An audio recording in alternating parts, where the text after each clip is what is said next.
नमस्कार, प्रदेश की अहम खबरें लेकर हाजिर है सुजस आवाज राजस्थान।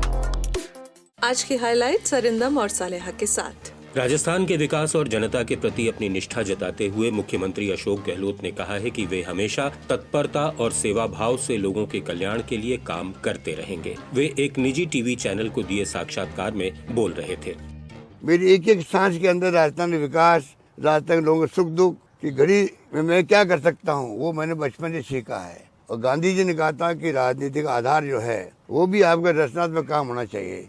सीएम ने कहा कि हमारी योजनाएं अच्छे शासन का प्रतीक है। मुख्यमंत्री ने कहा कि सोशल सिक्योरिटी पेंशन देश के सभी राज्यों में एक जैसी होनी चाहिए। एक से बढ़ के एक स्कीम हमारी है जो गुड गवर्नेंस का प्रतीक भी है और आम जनता तक उसे लाभ मिला है, चाहे वो शिक्षा के क्षेत्र में हो, चाहे वो स्वास्थ्य के क्षेत्र में हो। 1 करोड़ लोगों को मैं दे रहा हूँ पेंशन, वृद्धों को, विधवाओं को, निस्सज्जनों को। और मैंने मांग की प्रधानमंत्री मोदी जी से, कृपा करके वक्त आ गया है कि दुनिया के मुल्कों की तरह सोशल सिक्योरिटी का एक्ट बना हुआ पार्लियामेंट के अंदर पूरे देश के तमाम राज्यों में एक सी पेंशन मिले, बुजुर्गों को, विधवाओं को, निस्सज्जनों को। देश भर में चर्चित चिरंजीवी स्वास्थ्य बीमा योजना पर मुख्यमंत्री ने कहा कि अब तक 3.5 करोड़ लोगों को इसका फायदा मिला है। 3.5 करोड़ लोगों ने अभी तक लाभ उठाया है फ्री मेडिसिन का, फ्री इलाज का राजस्थान के अंदर। 32 लाख लोग तो वो है जो कि भर्ती हुए अस्पतालों के अंदर, चिरंजीवी के अंदर। अभी मैंने 25 लाख कर दिया, 10 लाख का। प्रदेश में फेस रिकॉग्निशन के जरिए सामाजिक सुरक्षा पेंशनर्स का भौतिक सत्यापन अब बेहद आसान हो गया है। राजस्थान देश में ऐसा पहला राज्य बन गया है जहां पेंशनर्स का वार्षिक सत्यापन मोबाइल की मदद से अब घर बैठे हो सकेगा। सामाजिक न्याय और अधिकारिता मंत्री टीकाराम जूली ने इसके लिए जयपुर में RAJSSP मोबाइल ऐप लॉन्च किया। इस ऐप से 94 लाख पेंशनर्स को फायदा मिलेगा। ये सुविधा निशुल्क है। इससे पहले श्री जूली ने कल अलवर में अपने विभाग के कामकाज और योजनाओं की क्रियान्विति की समीक्षा की। उन्होंने लापरवाही बरतने वाले 8 कार्मिकों के खिलाफ कार्यवाही करने के निर्देश दिए। और अब विधानसभा में आज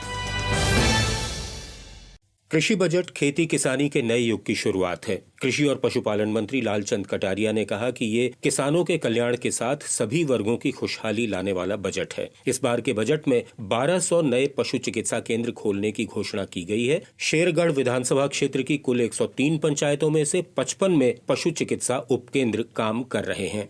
जल संसाधन मंत्री महेंद्रजीत सिंह मालवीया ने सदन को आश्वस्त किया कि अलवर में सिलीसेड के बहाव क्षेत्र में अतिक्रमण हटाने के लिए सख्ती से कार्रवाई की जा रही है। छिपा बड़ौद में परवन परियोजना के डूब क्षेत्र में आने वाले प्रभावितों को भी जल्द राहत दी जाएगी। बहुमंजिला इमारतों में पेयजल पॉलिसी की घोषणा कर दी गई है। जलदाय मंत्री डॉक्टर महेश जोशी ने जानकारी दी कि उनमें जलापूर्ति इसी नीति के तहत की जाएगी। उद्योग मंत्री शकुंतला रावत ने बताया कि रीको सलारपुर और बोरानाड़ा में बहुमंजिला औद्योगिक कॉम्प्लेक्स बनाएगा। इसके लिए जमीन का नियोजन कर लिया गया है। ब्यावर के राजकुमारी अमृत कौर अस्पताल भवन का पुनर्निर्माण कराने की योजना है। चिकित्सा मंत्री परसादी लाल मीणा ने बताया कि इसके लिए मुख्यमंत्री को अनुशंसा भिजवाई जाएगी। खाद्य मंत्री प्रताप सिंह खाचरियावास ने बताया कि खाद्य सुरक्षा सूची में नाम जोड़ने का काम 22 मार्च तक पूरा कर लिया जाएगा। उन्होंने कहा कि इस योजना के अनुसार राज्य में लाभार्थियों को गेहूं मिलना शुरू हो गया है। खाद्य मंत्री ने ये भी बताया कि असाध्य रोगों से पीड़ित लोगों के नाम खाद्य सुरक्षा सूची में प्राथमिकता से जोड़ने की कवायद जारी है।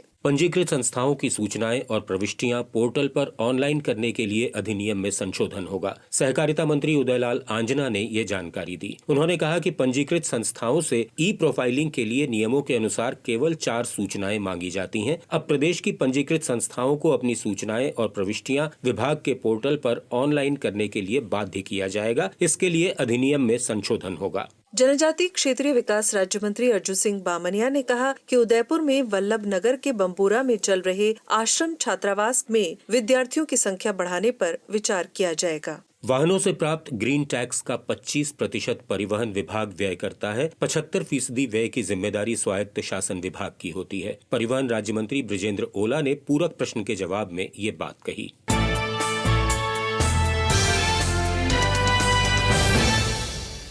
वित्त वर्ष 23-24 के बजट में महिलाओं और बालिकाओं के लिए की गई घोषणाओं के कुछ अंश सुनिए हमारी सहयोगी मेधा से। महिला स्वयं सहायता समूहों को मजबूती देने और महिलाओं को बैंकों से ऋण दिलाने के लिए 800 करोड़ रुपए की घोषणा इस बजट में की गई है। रिवॉल्विंग फंड और कम्युनिटी इन्वेस्टमेंट फंड के लिए 200 करोड़ रुपए देने का ऐलान किया गया है। सामाजिक सुरक्षा पेंशनर्स, बुजुर्ग महिलाओं, विधवा महिलाओं और एकल नारी को प्रति माह 1000 रुपए पेंशन देने की घोषणा। इसमें हर वर्ष 15% स्वतः बढ़ोतरी होगी।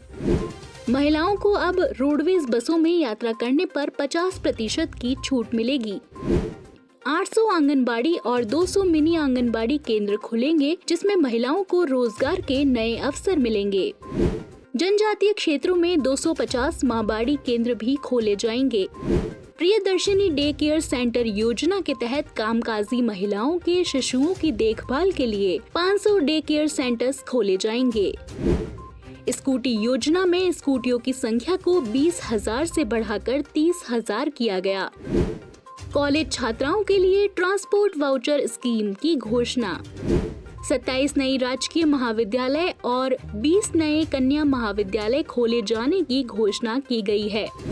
8 नए सावित्रीबाई फुले कन्या छात्रावास खोले जाएंगे। सुजस आवाज राजस्थान से मैं मेधा।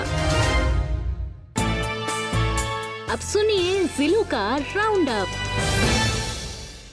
भरतपुर के 290वें स्थापना दिवस पर समारोह का आगाज महाराजा सूरजमल की प्रतिमा पर पुष्पांजलि के साथ हुआ। पर्यटन मंत्री विश्वेंद्र सिंह और तकनीकी शिक्षा राज्य मंत्री सुभाष गर्ग इस मौके पर मौजूद रहे। मुख्यमंत्री ने भी सोशल मीडिया के जरिए शौर्य और उदारता के प्रतीक महाराजा सूरजमल की जयंती पर उन्हें नमन किया है। हनुमानगढ़ जिले में इंदिरा गांधी नहर परियोजना के 4 में से 2 समूहों में पानी चलाने की मंजूरी मिल गई है। इसकी शुरुआत कल से होगी। इसे देखते हुए बांधों से पानी की आवक बढ़ा दी गई है। इससे किसानों को सिंचाई के लिए पर्याप्त पानी मिल सकेगा।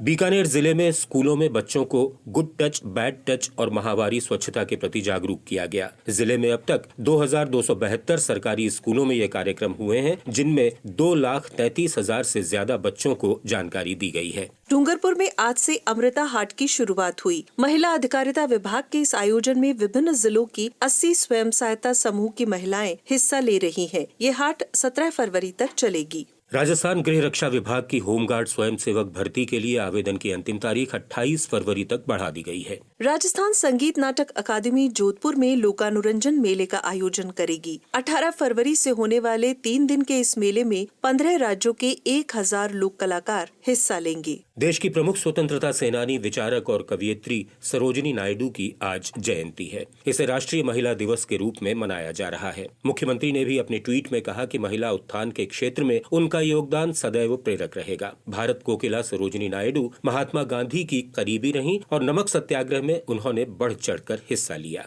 आइए सुने उनकी आवाज।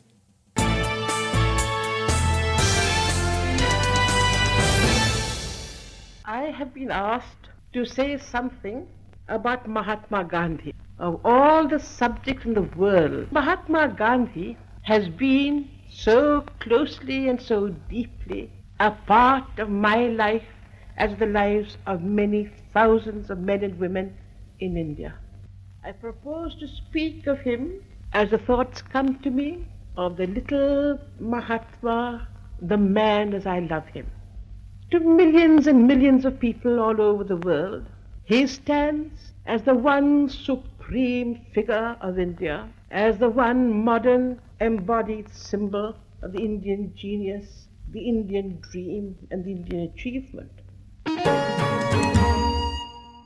राष्ट्रीय महिला दिवस पर प्रदेश भर में कई आयोजन हुए। झुंझुनू में खेलकूद और सांस्कृतिक प्रतियोगिताएं हुई तो श्रीगंगानगर में आंगनबाड़ी केंद्रों पर सरोजिनी नायडू के व्यक्तित्व और कृतित्व के बारे में बताया गया। गांधी जी के विचार आम जन तक पहुंचाने के लिए इन दिनों प्रदेश भर में गांधी दर्शन शिविर लगाए जा रहे हैं। इसी कड़ी में आज 16वां शिविर जयपुर में हुआ। इसमें राजस्थान अधीनस्थ कर्मचारी चयन बोर्ड के अध्यक्ष हरिप्रसाद शर्मा ने कहा कि बापू ने गुलाम मुल्कों के समक्ष आजादी का मार्ग प्रशस्त किया। युवा पीढ़ी को उनके विचार आत्मसात करने की आवश्यकता है। ऐसा ही शिविर बाड़मेर में भी लगाया गया। आज विश्व रेडियो दिवस है। इसका उद्देश्य जनसंचार के माध्यम के रूप में रेडियो के महत्व और उपयोगिता को बताना है। रेडियो और शांति थीम पर ये दिन दुनिया भर में मनाया जा रहा है। नमस्कार।